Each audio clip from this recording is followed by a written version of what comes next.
今天我们要揭开世界上最封闭国度的一角帷幕，带大家深入北韩这个神秘而恐怖的国家。在这里，人性的底线一再被打破，一桩桩骇人听闻的真相令人不寒而栗。以下是北韩最可怕的10个惊人发现，据称这些秘密都是由一位金正恩身边的女性冒死透露出来的，每一项都令人震惊。其中第1名更是堪称女性炼狱，请做好心理准备，我们马上开始揭晓。第10名，北韩黑手伸向海外的恐怖行动。北韩政权的残忍不仅限于国境之内，他们甚至将黑手伸向世界各地，从绑架外国人到暗杀叛逃者，北韩的海外恐怖行动罄竹难书。在1970年代末期，多名日本年轻男女在海边或放学路上突然失踪，事后才被证实是遭北韩特工绑架回国。他们被强迫教授日语与文化，培训北韩间谍，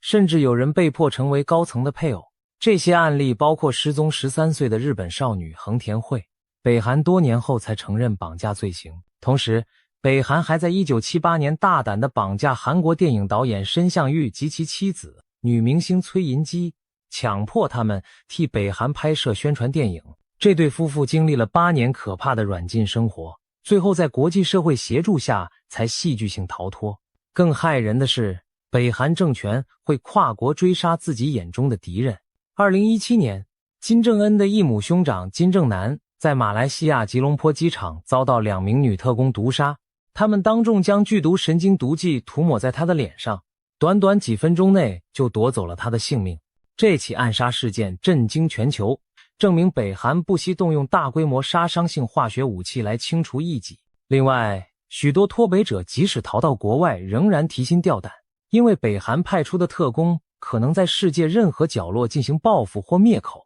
可以说，北韩的恐怖统治无远弗届，让全球都感受到了这个政权的冰冷杀机。第9名，一张电影海报的代价，草菅人命的极端管控。在北韩，一个小小的举动都可能招来杀身之祸，这里对人民生活的极端管控和株连惩罚远超你我的想象。举一个令人毛骨悚然的例子，曾有脱北者透露，只因偷看了一部韩国电影，整个家庭就被抓走，父亲甚至被当众枪决以儆效尤。北韩严禁任何外来资讯，居民看韩剧、听外国音乐，甚至拥有一部圣经都被视为滔天大罪。据报道，2013年间，北韩就在多个城市公开处决了数十名观看或散播境外影片的人，许多无辜百姓被强迫聚集观看这些血腥处决，在枪声回荡中吓得瑟瑟发抖。除了思想管制，北韩的生活规范也是冷酷而荒诞。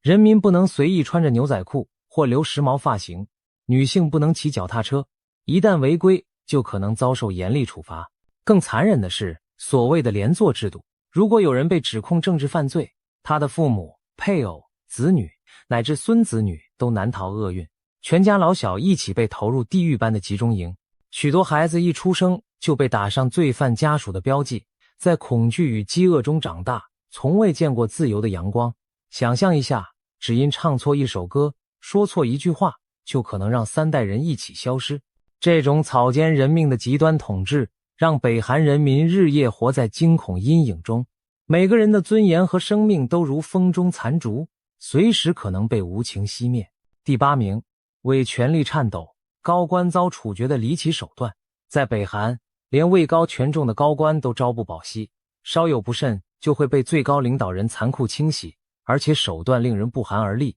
金正恩上台以来，已经无情肃清了许多党政军要员，其中最著名的就是他的姑丈张承泽。2013年，张承泽被指叛国后迅速遭到处决，据传行刑方式残忍至极，一些消息称他被脱光衣服丢进犬舍，活活被恶犬撕咬致死。虽然此传闻真伪难辨，但毋庸置疑的是，金正恩对他曾经最亲近的长辈也毫不留情。更骇人的例子发生在2015年，当时的人民武力部部长玄永哲因在阅兵式上打瞌睡，被视为对领袖不敬，下场是被绑在军营靶场，直接以防空高射炮近距离轰杀。想象那景象，数门高射炮齐发，瞬间就把一个人炸得尸骨无存，甚至找不到任何遗体。这正是金正恩下令让他形神俱灭的现实写照。还有报道提到，有高官被绑在炮口前，用迫击炮一发轰毁，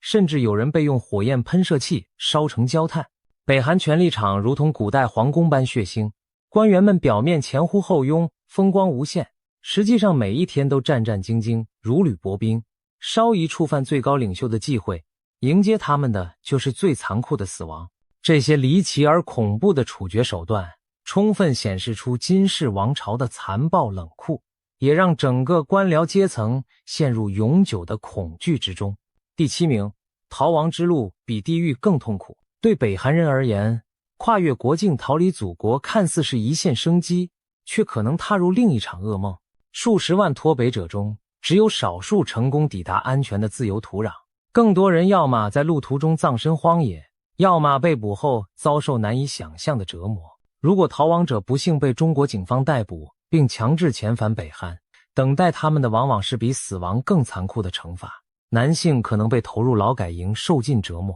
女性则面临监狱里惨无人道的虐待。据脱北女性证词，怀有中国人骨肉的孕妇在监所中会被强迫堕胎，没有麻醉，没有人性。那些不幸产下婴儿的母亲亲眼看着新生婴孩被狱卒残忍地掐死或丢弃，就像处理垃圾一样。这些母亲的绝望和哭喊常年无人知晓，埋葬在铁丝网背后。而那些冒险成功潜入中国的脱北者处境同样凄惨。由于非法身份，他们如同刀尖行走，还沦为人贩子的猎物。特别是年轻女子，经常被拐卖到偏远农村，充当买来新娘，终身受困异乡，成为生育工具。更悲惨的是，有的被贩卖到银窟，遭受非人的性剥削，过着生不如死的日子。这些脱北姐妹们日日担忧身份暴露而被遣返，一边又饱受暴力和欺凌。有人形容他们离开了狼窟，又掉进虎穴。这句话真实地道出了脱北女性的命运写照。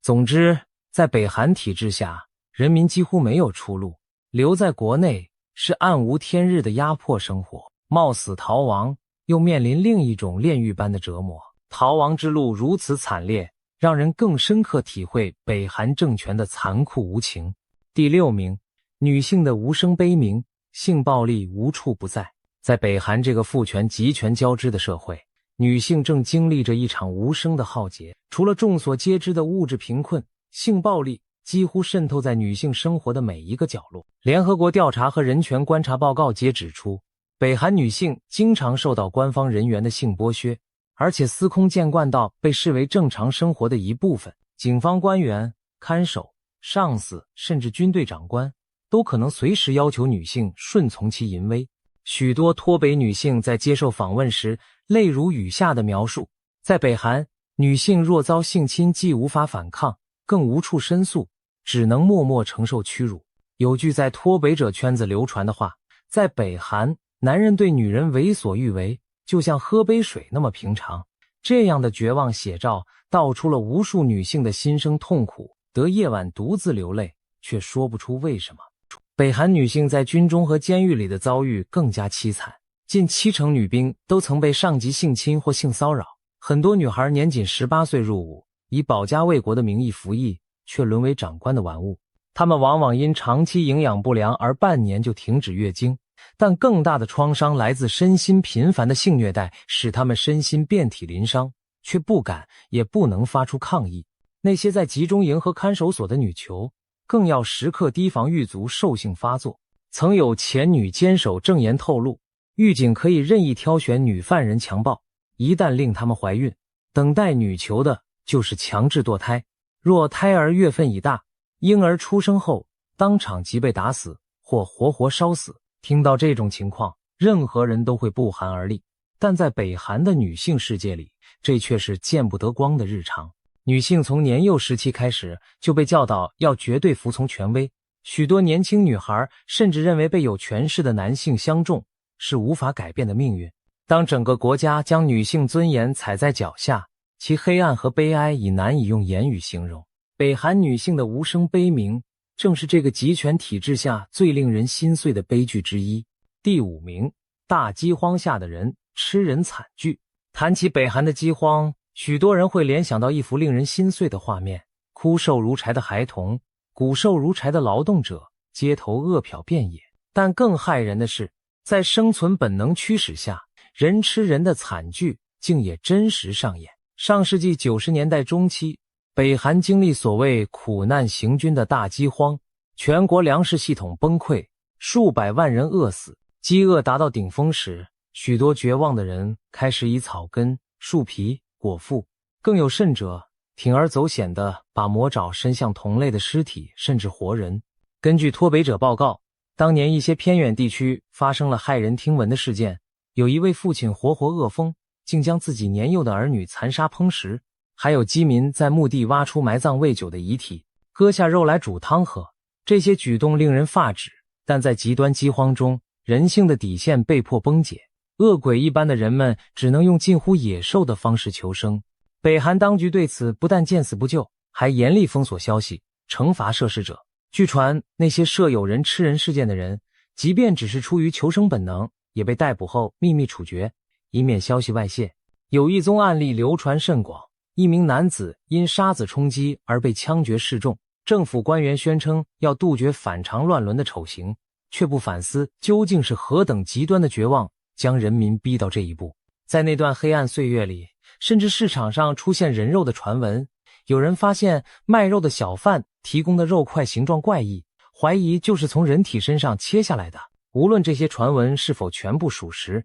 大饥荒中饿殍遍地、易子而食的悲剧确实发生。一位幸存的脱北者曾哽咽着说，我们村饿死一半以上的人，我亲眼见到邻居为了活命去吃死去孩子的尸体，活着的人却羡慕那死去的孩子解脱了。在北韩，大饥荒不是古老的过去，而是不久前才发生的现实地狱。这场人间惨剧深刻地揭示了北韩政权对人民生命的冷漠与残酷，其恐怖程度仿佛回到了中世纪的人间炼狱。第4名，集中营，活着即是炼狱。北韩的人权灾难中，最臭名昭著的莫过于遍布全国的政治犯集中营，那是真正的人间炼狱，无数人在其中受尽折磨，含恨死去。北韩称这些地区为管理所或革命化营地，实际上却是不折不扣的现代奴隶集中营和死亡营。据估计，现在仍有约10万名以上的男女老幼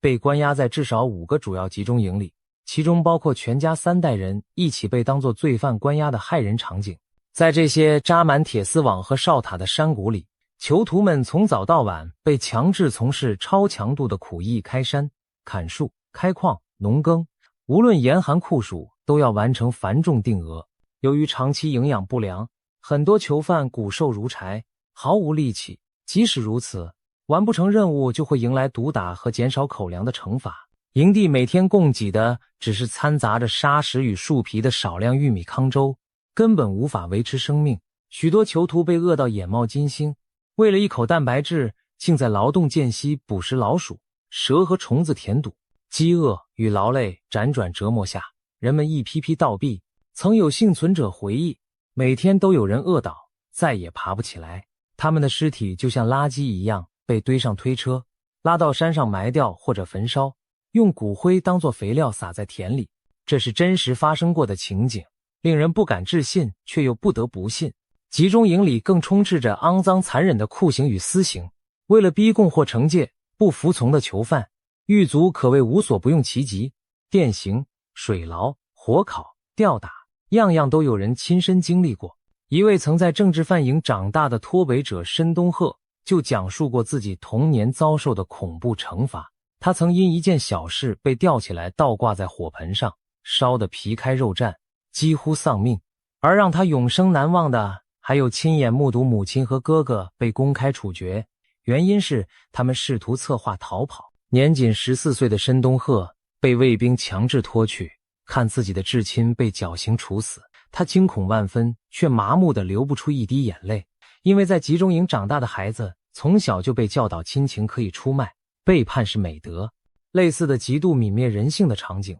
几乎每天都在北韩各个集中营上演。有孩子因为偷吃了几粒玉米而被警犬撕碎，有母亲因为偷偷喂养自己饥饿的孩子而被活活打死，还有整个家族在某人越狱后被当场连坐枪决。其他囚徒还被命令向尸体投掷石块羞辱。这一切构成了一幅地狱图景。在集中营，人们丧失了作为人的所有权利和尊严，只被当作牲畜和贱民来对待。许多人在长期的虐待中，甚至遗忘了人性的意义，觉得自己受苦是理所应当。毫不夸张地说，北韩的集中营就是黑暗的人间炼狱，是当代最骇人听闻的国家秘密之一。第3名，被消失的生命，残障人士的悲惨命运。在北韩，有一群人几乎从未出现在公众视野中，那就是残障人士。你可能从没在北韩官方画面里见过任何身心障碍者，这并不是因为北韩人天生没有残疾，而是因为这些不完美的人往往刚出生就被无声消失了。脱北者揭露，北韩当局认为残障人口会有损国家与领袖的形象，因此采取残忍手段对他们进行所谓清洗。例如，新生婴儿若被发现有先天残疾，医护人员会立即将婴儿抱走，再也不交还父母这些可怜的小生命，不是被秘密处死，就是被丢到偏远之地，任其自生自灭。许多做母亲的女人生下孩子没几分钟，怀中就被硬生生抱走一个软绵绵的温热小体，再回来时只剩一具冰冷的尸体，或干脆什么都没有。官方甚至大言不惭地宣称，在伟大的金氏领导下，我们国家没有残障者，每个人都生而平等健康。这荒谬的谎言背后，是无数被残忍抹杀的幼小生命和家庭悲剧。即便一些残障者幸存长大，他们的人生也陷入彻底的黑暗。据脱北者证言和人权组织调查，北韩会将侏儒症患者等身有残疾的人强行迁往偏远封闭的聚居地，与世隔绝，不提供任何医疗或食物保障，等同慢性处决。在那些村落中，许多人挨饿受冻，一批批死去，到最后竟净空无人。更甚者，当局还曾对成年残障者实施强制绝育手术，粗暴地剥夺他们生育后代的权利，只为了不让有缺陷的基因延续。这种做法仿佛重演纳粹优生学的噩梦。此外，有可靠消息指出，北韩甚至将一些残障人当作活体实验的对象。一名投诚的前特种部队军官透露，他亲眼目睹国家安全部人员把残障儿童和成年患者用作生化武器测试。当局为了名义上的合法试验，欺骗残障者父母交出孩子，声称会给孩子特殊照顾，实则将他们关进秘密医院做残忍的人体试验。如果父母拒绝，就受到恐吓威胁，最后还是眼睁睁看着自己的孩子被带走，再也回不来。这些恐怖行径活生生的在21世纪持续上演，令人不敢置信，却确有其事。北韩对残障人士的迫害，不仅是对人权的践踏，更是对人类良知底线的挑战。那些被消失的生命和被隔绝的求生号哭，是北韩黑暗统治下最悲惨也最鲜为人知的一幕。第2名，恐怖的人体试验，活生生的科学噩梦。如果说集中营和残障迫害已经让人震惊，那北韩进行的人体试验简直超出了文明社会的想象。庞佛噩梦重现。多位脱北者与前官员证实，北韩当局长期以政治犯和意见人士做活体实验品，测试各种致命的化学、生物武器和药物效力。这样的恐怖实验令人生灵涂炭，毛骨悚然。曾任职于北韩某监狱的证人透露了一幕令人永生难忘的场景。一对平凡的3口之家，父亲、母亲和一名年幼的孩子被士兵带进了一间特制的玻璃密室。惊慌失措的一家人紧紧相拥，下一刻，实验人员从室外向密室内投放不明毒气，霎时间，屋内传出剧烈的咳嗽与惨叫声。孩子哭喊着，母亲本能地以身体罩住孩子，父亲也试图撑着最后一口气，将自己的呼吸吹给孩子。然而毒气仍无情夺走了他们的生命。整个过程持续不到5分钟，透过玻璃窗围观的军官们冷酷地拿笔记录下他们的死亡反应。庞佛实验室里不过是几只小白鼠在毙命，这听来宛如2战时期纳粹暴行的情节，却在北韩真实地发生着。除毒气外，还有囚犯被强迫服下各种不知名药剂或细菌，以观察人体反应。有的被固定在手术台上活体解剖，只为让军方医生练习技术或研究器官衰竭过程。更可怕的是，这些试验常常不留活口，受试者在承受巨大痛苦后，不是当场死亡，就是被处理掉，以灭口。在北韩政权眼中，集中营里的政治犯根本算不上人，不但任由他们慢性劳累饿死，还要榨取最后一滴价值做武器研究。曾有责任医师脱北后揭露，他亲眼见过50多名健康的女性囚犯被集中灌下一种神秘药物，结果数十分钟内全部七窍流血身亡，无一幸免。这其实是新型化武的效力测试。试验结束后，那些冰冷尸体被拉去火化，相关记录绝对保密。讽刺的是，北韩作为签署禁化武公约的国家，口口声声否认发展化武，但事实上却在秘密基地拿活人做残忍试验，以打造自己的大规模杀伤性武器库。北韩的人体试验揭露出金氏政权泯灭人性的另一张面孔。在他们眼里，国际条约和道德良知皆可抛，一切生命都可以为集权统治和军事野心牺牲。这不仅是北韩的悲剧，更是整个人类文明的悲哀与警讯。第一名，欢乐组的女孩们，美丽外表下的女性炼狱，终于来到榜首的恐怖真相。这也是金正恩身边那位勇敢女性不惜生命代价也要曝光的秘密。北韩最高领导人的欢乐组后宫，别被这名字欺骗了。所谓欢乐组，对参与其中的少女而言，根本不是什么荣耀，而是一座不折不扣的女性炼狱。据脱北者揭露，金正恩每隔一段时间就会从全国各地亲自挑选10几至20岁容貌姣好的少女，纳入他的秘密后宫班底。这些女孩大多仍在高中或刚成年，本是天真无邪的年纪，却忽然被告知因被领袖看中而要离家服务。他们的父母通常不敢违抗，内心既惶恐又隐隐以为女儿获得特权，其实殊不知孩子即将坠入深渊。金正恩的欢乐组据说内部分为3个小组，第一组负责给金正恩及高官按摩放松，第二组则精通歌舞，以供领袖和权贵取乐，第三组最为神秘，实质上就是充当金正恩本人的性伴侣，以及赏赐给其他高层的淫乐工具。这些被精心挑选的少女一旦进入欢乐组，人生就被改写，她们与外界隔绝，住在特别设置的高级招待所里，表面享有美食美衣，实际却如同金丝雀般被圈养，只为满足那些男人的欲望。据爆料者描述，金正恩甚至会提出各种变态要求来满足癖好，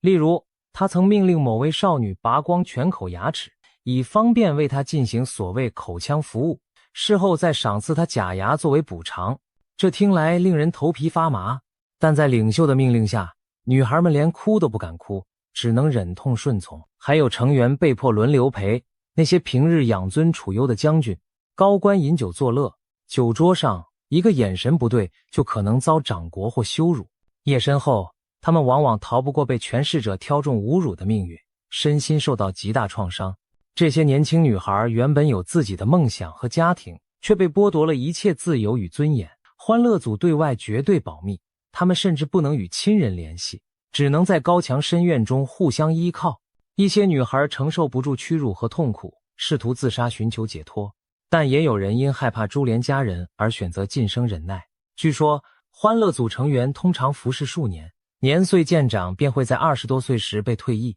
表面上，当局会赏赐他们一笔钱财，安排与忠诚军官结婚，让他们表面过上普通人生活，但这其实是另一种囚禁，以婚姻和物质收买他们的沉默，不让这惊天丑事传出。在金氏家族3代统治中，建立秘密后宫一直是公开的秘密。金日成、金正日都曾从全国网罗年轻女性供给欢愉，如今金正恩依然复辟了这套制度，而对那些无从选择的少女来说，这荒淫奢华的权力游戏却毁掉了她们的青春和人生。所谓的欢乐，其实全是男人的欢乐，而对这些被占有的女孩而言，每一天都是灵魂与肉体的炼狱。当我们看完整个榜单，不禁感到震惊与悲痛。从普通百姓的悲惨处境到权力核心的血腥罪行，北韩政权将人性的黑暗面展现得淋漓尽致。在这片被高墙铁幕围困的土地上，